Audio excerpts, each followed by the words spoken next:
United States Army has the evacuation of Dubai ended in complete failure. Death toll, too many. Spec Ops: The Line is a third-person shooter game for the PC, PS3, and Xbox 360 that came out on June 26, 2012, developed by Jaeger Studio and published by 2K Entertainment. In the game, the city of Dubai in the United Arab Emirates has fallen, trapped behind a massive, impenetrable sandstorm, the largest in recorded history.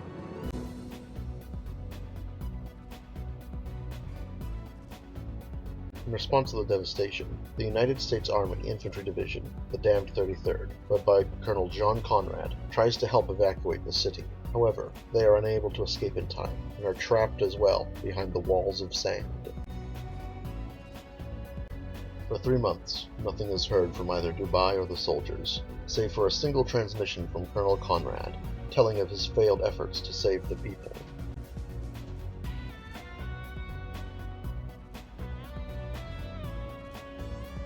In order to investigate the disappearance of both city and soldiers, U.S. Delta Force operative Captain Martin Walker is sent into Dubai, alongside his 2 teammates, Lieutenant Adams and Staff Sergeant Lugo.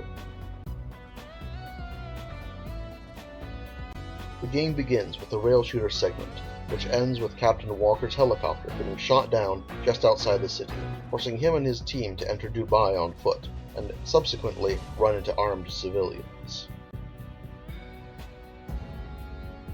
After entering the city, Captain Walker and his team start to encounter countless bloody atrocities. In an effort to maintain order, the Damned 33rd have become iron-fisted militants, while the people rebel, forcing Walker to fight them all in order to find his mentor, Colonel Conrad, and the truth.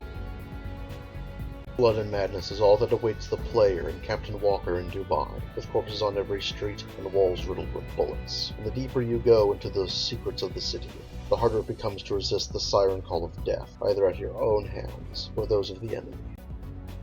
The gameplay for Spec Ops: The Line is as a bog-standard third-person shooter, with players directly controlling Captain Walker, with the ability to give orders to the 2 NPC companions.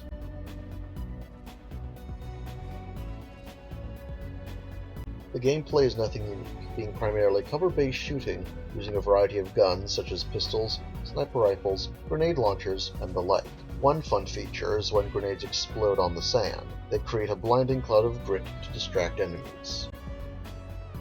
Sand abounds in the environment, allowing for a new but relatively useless gameplay mechanic in which Walker can shoot at piled up sand and have it drop and stun or crush enemy units. There are easier ways to fight though, and this one wastes ammunition. The enemies in the game start off as poorly equipped civilian militias, but soon Walker and company end up fighting soldiers from the Damned 33rd, encountering snipers, melee-based bayonet runners, and heavily armed and armored supers, all of which will ruin your day if not handled carefully. In combat, Captain Walker can wield any weapon found in the game, swapping between them as needed but only holding 2 at a time. Lieutenant Adams can throw grenades and he carries heavy weapons, while Sergeant Lugo carries a sniper rifle and lighter weapons. What makes Spec Ops: The Line different and superior to all the other shooters is the story. It is gritty, painful, and best of all, makes the player disgusted by Captain Walker and themselves.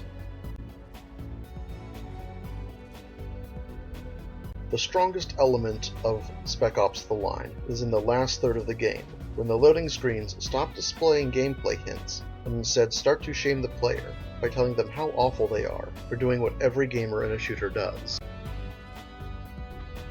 The constant mental bereavement becomes more and more pronounced as the game continues, with Walker starting to suffer hallucinations and paranoia as the trio delves deeper into the hellscape of Dubai.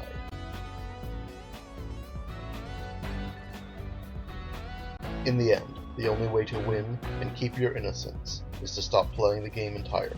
Even the developers say the same, stating that there are no true winners in war, and that the price is often too much to bear. Reviews for Spec Ops: The Line are almost universal in their praise of the game for its story over its bland gameplay.